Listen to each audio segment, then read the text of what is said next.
I'm pleased to be part of the Christ and Culture series drawing on Richard Niebuhr's book of the same title, and would like us to think together in the time we have on the topic of dazzled by diversity, learning our cultural lessons and making a difference. Several years ago, I was teaching a week-long course at University of the Nations, the Hawaii campus of Youth with a Mission. And one afternoon, my husband and Gary and I went snorkeling. We love the water and have spent hours snorkeling in a freshwater lake, but this was my first time in the ocean. And my YWAM colleague suggested that we take a little plastic bag full of bread and then peel off crumbs, and said that it would attract the fish. The result was so much fun, it was hard to not laugh out loud when we were underwater.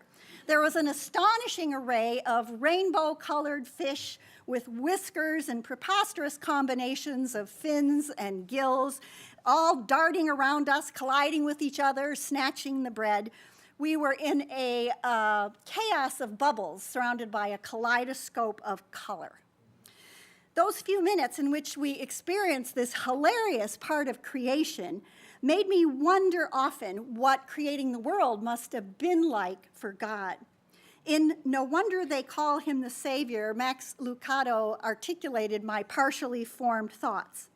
Of all we don't know about creation, he said, there is one thing we do know: God did it with a smile. He must have had a blast, painting the stripes of the zebra, hanging the stars in the sky, stretching the neck of a giraffe, putting gold in the sunset, flutter in the mockingbird's wings, planting the giggle in the hyena. And I wanted to add, don't forget the fish, those fish. Walking to school in January, I thought of Job, the treasures of the snow. More recently, Song of Solomon 2:11 has come to mind. For lo, the winter is past, the rain are over and gone, the flowers appear on the earth, the time of the singing of the birds has come, and the voice of the dove is heard in the land. But most commonly, coming down my street, Harwarden to Kellogg, where the missionary furlough homes are, I think of Psalm 19. The heavens declare the glory of God, and the firmament showeth his handiwork. Day unto day uttereth speech, and night unto night showeth knowledge. There is no speech nor language where their voice is not heard. Their line is gone out through all the earth, and their words to the end of the world.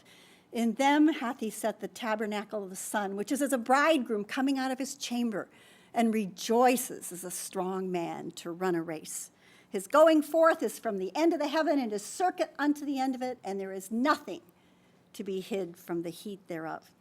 We sang about God's creation this morning. Praise to the Lord, the Almighty, the King of creation. You place the stars in the sky, and you know them by name. All creation holds together by the power of your voice. We can celebrate diversity not just in the created order, but in cultures as well. In the morning, I read my New Testament passage, first in Sierra Leone and Creole, and it brings to mind images of iron cooking pots, vast grasslands of the savannah, and brilliant tie-dye cloth. And then I read the same passage in Spanish, which I learned when I was working in Ecuador, and I picture the bowler hats of the Quechua women and crops of onions growing on the sides of the Andes at 10,000 feet. Dazzling diversity in cultures. Richard Niebuhr's Christ and Culture was published in 1951 and has been described as one of the most influential Christian books of the past century. John Stackhouse said on its 50th anniversary publication reissuing, it still has something wise to say to evangelicals. And in it, Niebuhr describes 5 types that deal with the interaction of Christianity and culture. The first is Christ against culture. The world outside the church is hopelessly corrupted, and God's call is to come out from among them and be separate. At the opposite pole is the Christ of culture, in which the highest moral and spiritual grounds between Christian and culture are discerned and then championed. The third Christ above culture suggests that all that is good in culture is a gift from God, but requires Christian revelation and the mediation of the church. The fourth is Christ, the transformer of culture, and that would be exemplified by the New England Puritans and 19th century North American revivalists who wanted to convert society, business, the arts, the profession, life, family, education, and government. Perhaps the type that would most engender discussion among us today is Christ and culture in paradox. We believe that God has ordained institutions, and we must live and work with those, while we also believe that the kingdom is here now in part. We seek to live out kingdom values, though sin mars our efforts. But we know that God still works behind the scenes, and therefore we are people of faith, and we never lack hope. There's something, however, important that Niebuhr doesn't say about culture. It's beyond the scope of his book. And that aspect is something that we do talk a great deal about in our department, intercultural study. And that is the tools that enable us to navigate successfully and effectively in cultures other than our own. Culture is the shared values, beliefs, and assumptions of a group of people, which results in characteristic behaviors. Now, here's the key point relating to culture. We don't see the assumptions, values, and beliefs. And commonly, people don't talk about them because they're part of what's called primary level culture. Here are some of those values. High power distance in some societies, very different roles for people with lesser or greater power, and low power distance in others. There are monochronic societies, one thing at a time, classes run on schedule, and there are polychronic societies where people have priority. There's large gender role separation in some cultures. In Japan, very few women in influential roles in politics, and small gender role separations in others, which in the Scandinavian countries means there's a critical mass of women in political positions. But what we do see is behavior, and we attribute those behaviors to the values in our own culture which would have occasioned them. And that's where the rub comes. For example, when I was studying Spanish in Bolivia, the Bible study I attended on Saturday afternoon started at 3 o'clock, and I was there at 3 o'clock. Some came at 3:30, some women at 4, one at 4:30, one at 10 minutes of 5. Each was warmly welcomed and greeted all of the others who were there. What was I thinking?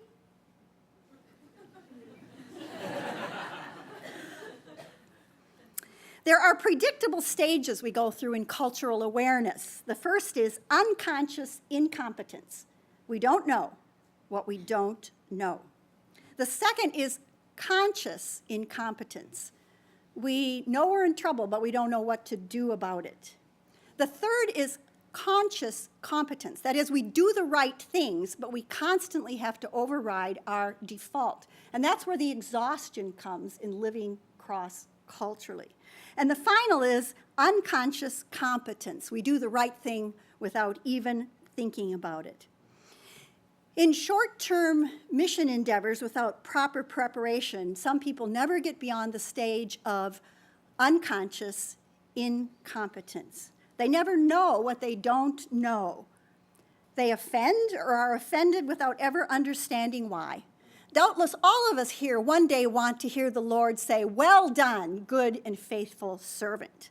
But a lack of competence in crossing cultural boundaries may only be deserving of the comment, "Well, you're done."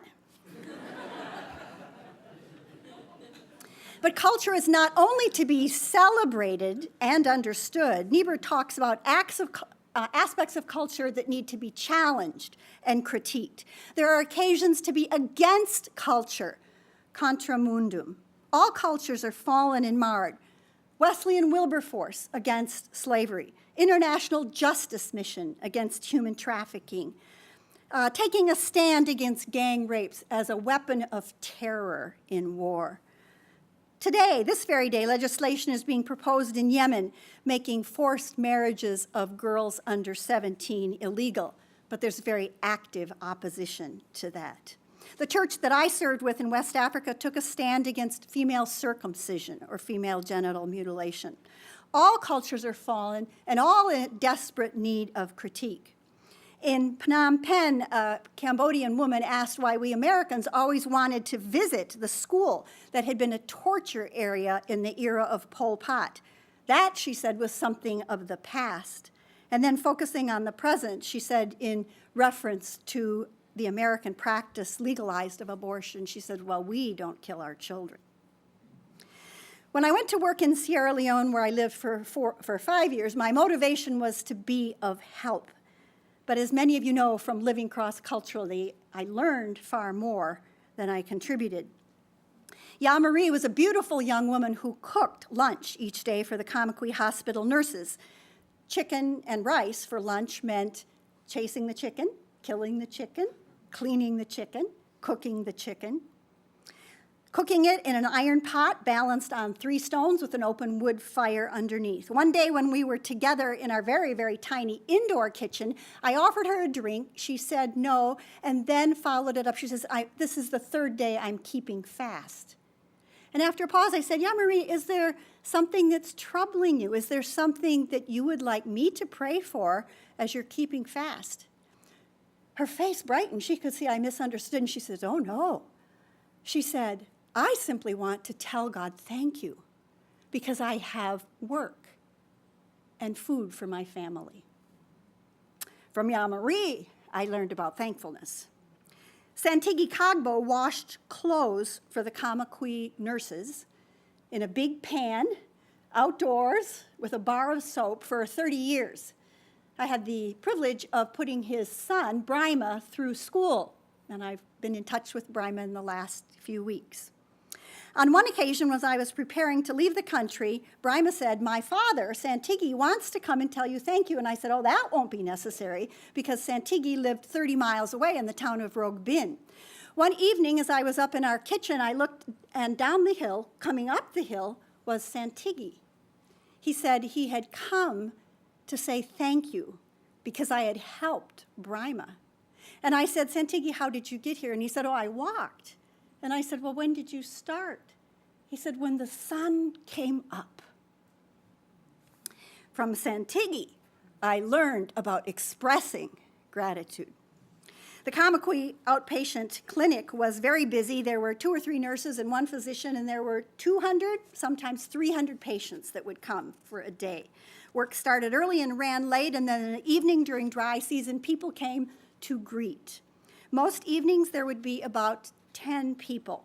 There were schoolboys who wanted to study under the electric lights we had when the generator was on, and people we hadn't seen during the rainy season. A classic Myers-Briggs introvert, I prayed one evening that no one would come. That evening, 10 people came. 2 were Abdullah and Kai, a couple from the village of Kamete, where we had gone earlier on dry season evangelism the year before. They had come to greet. I had stayed in their mud-walled home. I was thrilled to see them. We had a wonderful visit. And when I asked how they'd gotten to Kamakwi, they said they had just come to greet me and they had walked the 40 miles. I thanked the Lord for not answering my ignorant prayer, and I never prayed that prayer again. From Kai and Abdullah, I learned the responsibilities of friendship. I've done in-service education for ethnic Albanian physicians in Kosovo, ousted from their hospitals as part of ethnic cleansing, had oversight of a student in Peru engaged in health education, taught in a workshop for NGO staff in Ecuador, directed HIV/AIDS educators in Thailand, did community development in Bolivia, and taught an intercultural studies class on a ship that was sailing between Benin and Liberia. In the Lord's economy, it was preparation for the subjects that I now teach: intercultural communication, cross-cultural research, principles of development. What have those experiences meant for me personally? They've been a privilege, but they've also made me more responsible for being appropriate in intercultural encounters. I was deeply moved by Karen Swanson's chapel presentation, and I'm sure that's true for many of us who were here that day. She talked about how messy engagements with people of other cultures can be. In his chapel address, Greg Okeson echoed something similar. Lacking an insider's point of view, we can actually unintentionally degrade those of another culture whom we most earnestly are seeking to affirm. And then there's the sheer ordinariness of life, isn't there? As Mark Galli said, Abraham not only received staggering promises for future generations, but he still had to take out the trash. Let me close with one of those stories, the messy, ordinary kind. The story whose a good friend, whose culture changed from being a friend in church, daughter of a prominent family, to a homeless and ill woman. Several years ago, my husband Gary and I returned from a brief trip to Georgia somewhat late in the evening. We had lived there before coming to Wheaton and went back for a reunion with a group from our church. We tumbled into bed on a Saturday morning, and I started unpacking and repacking because we were leaving that day to go to be with my mother in Michigan. And mid-morning, the phone rang, and it was Ann. She said, "I've come to Chicago on a whim." I said, "Where are you, Ann?" She said, "I'm at the train station." The people were nice. I slept in the terminal on some chairs. They helped with my luggage. "What do you plan to do, Ann?" "Oh, I don't know. Look around the city." She sounded upbeat. "This is an adventure." She laughed. I've known Ann since 1976. We attended the same church. Her father and 3 brothers ran a farm machinery dealership, capable, industrious, hardworking people. Ann was born last. She didn't make it through the 8th grade. She had a low threshold for angry outbursts, was my height but extremely overweight, loud, prone to interrupt, didn't know when to stop talking, physically crushed people with her hugs, and didn't profit from instruction. Many at church tried to help her. Our pastor worked with her to try to bring order to her daily life, exercise, cleaning the house, come to church. I would take her places. She couldn't even make it as a volunteer at the local hospital. She was asked to leave. And phone calls from Ann meant an hour of listening. On one occasion, I fell asleep and my chin hit the receiver and I cut her off. In the early days of knowing Ann, she would sometimes cook huge meals of roast beef, potatoes, onions, and invite a dozen people from church to her low-end and very dirty apartment. And they were kind and they came. Her father, a loving and concerned man, thanked me for being Ann's friend. Later, after her father died, Ann slept a good part of the day and was awake much of the night. She'd been institutionalized in a psychiatric facility as a child, and her adult life centered around a variety of hospital visits, stomach stapling, knee problems, carpal tunnel, arthritis.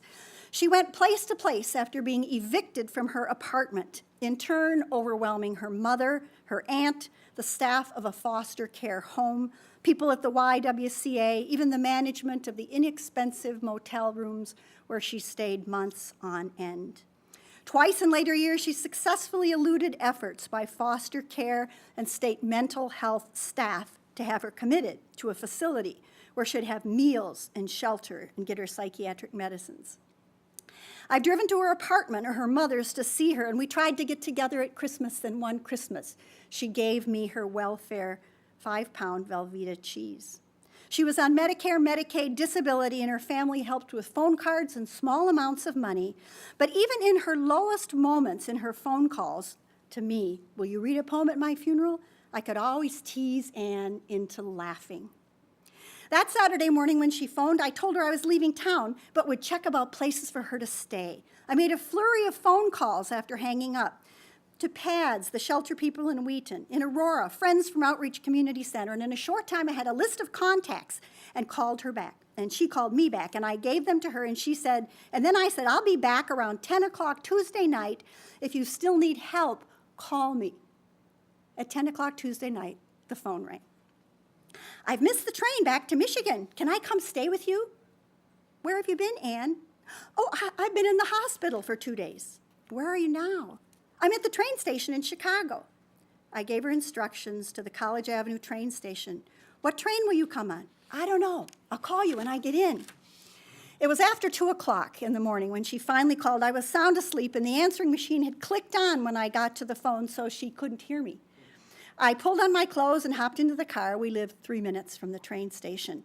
When I got there, she was on a payphone trying to call a taxi. several homeless people were sleeping on the floor of the waiting area, and one of the men was solicitously trying to help Anne. Her shoulder-length hair was thin, stringy, and gray. She looked older than her 50 years. Her pink knit pedal pushers were dirty. Her skin hung below her soiled t-shirt. She had a strong body odor. She was leaning heavily on her walker, built high with armrests. And as I tried to help her over the tracks and into the car, a screw, bolt, and metal clamp fell off her walker. She had an enormous suitcase on wheels and a huge, bulging plastic garbage bag, and she looked anxiously around for a blue and yellow duffel bag with her medicines in it, but it had gone off on the train without her. I had trouble getting her up the front steps of our house. We have a small 900-square-foot house, and 2 Wheaton students were living downstairs, so the only place for Anne was on the sofa bed in our living room, and out of her garbage bag emerged 2 huge pillows. I gave her crackers and peanut butter, and then I tumbled back into bed. I had to be at work early the next day, 3 staff evaluations. Our annual report was due. I washed and dressed and then woke Anne from a sound sleep. I made a flurry of phone calls while Anne showered and flooded the bathroom. I called her mother in her 80s who said Anne would have to find her own way. Then I called a friend who works with the homeless, next transitional services, and finally the Lombard Crisis Care Center. A staff member at Lombard said to bring Anne over. We laughed and talked in the car on the way. I told Anne she looked like a bag lady as she shuffled in with her suitcase and garbage bag full of clothes, and we both laughed. While we waited, she had me go through her suitcase to look for her psychiatric assessment papers. In the end, we determined she'd left them at the hospital, an unfortunate problem. Everything in her world was in that suitcase. Bits of food, opened, unopened letters, rumpled clothes, a sheaf of medical papers. The intake worker was hopeful that Anne could be helped, but when the social worker and then Anne herself called me later that day, it was to say she'd fallen between the cracks again. Not sick enough for this form of help, not well enough for that. The Lombard people had her stay in a hotel on Highland that night. Anne wanted to come and stay with me. She said just for the night, but I knew what she meant. She wanted to live. Or near me. By the end of the day, things were sorted out. She took the Amtrak back to Michigan in a shelter she knew there in Jackson. She called from the train station and laughed and said she'd be back to see me when things were better planned. I got up at 4 a.m. the next morning so I could come in and finish my reports. Anne's birthday was June 21st. I sent a card in care of her mother's address, as I often did. Anne knew she could call collect, and she had a number of times. I made some contacts to try to help in a more sustained way. Summer slipped into fall, and I didn't hear from Anne. I meant to find out from her mother where she was, and then it was time to send Christmas cards. So I sent mine in care of Anne's mother, and this is the reply I got. Dear Evvy and Gary, Anne passed away December 15th. She wanted to be cremated. That was different than I expected, but Nelson House handled it real good for us. She assured us she knew Jesus as her Savior, so I'm sure she's in a better place. I wanted you to know, thanks for all you helped her. Lovingly, Alice. For 6 months, she had been in a home, and no one had ever gone to see her. Her brother said it was a pretty low-end place. In the words of Mother Teresa, I think Anne was Jesus in his distressing guise.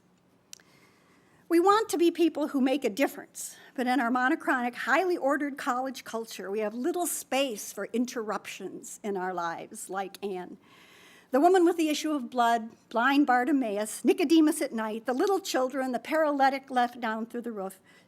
Jesus' life was full of interruptions. All of us here will encounter cultures other than our own, whether it's Japan, a prison, a tribe in Irian Jaya, or the culture of homelessness. Make sure to carefully think through your theology of interruptions. Whatever you've done for the least of these, you did for me. It will help you to respond well.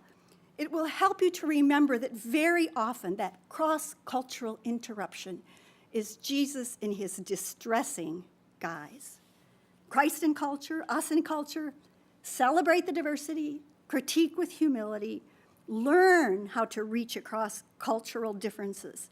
Ask the Lord to help us be, in the midst of our sin, failures, inadequacies, and the messiness and the ordinariness of everyday life, to be people who make a difference. And they sung a new song saying, "Thou art worthy to take the book and to open the seals thereof. For thou wast slain and hast redeemed us to God by thy blood out of every kindred and tongue and people and nation, and hast made us unto our God kings and priests, and we shall reign on the earth."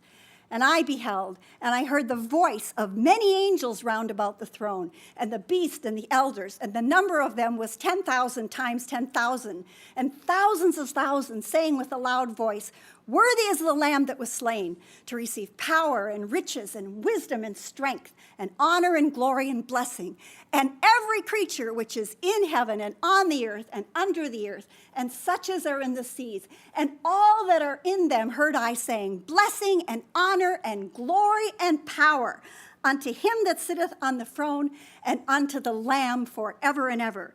And the four beasts said, "Amen." And the 24 elders fell down and worshiped him forever and ever. And Jesus' children said, "Amen." You are dismissed.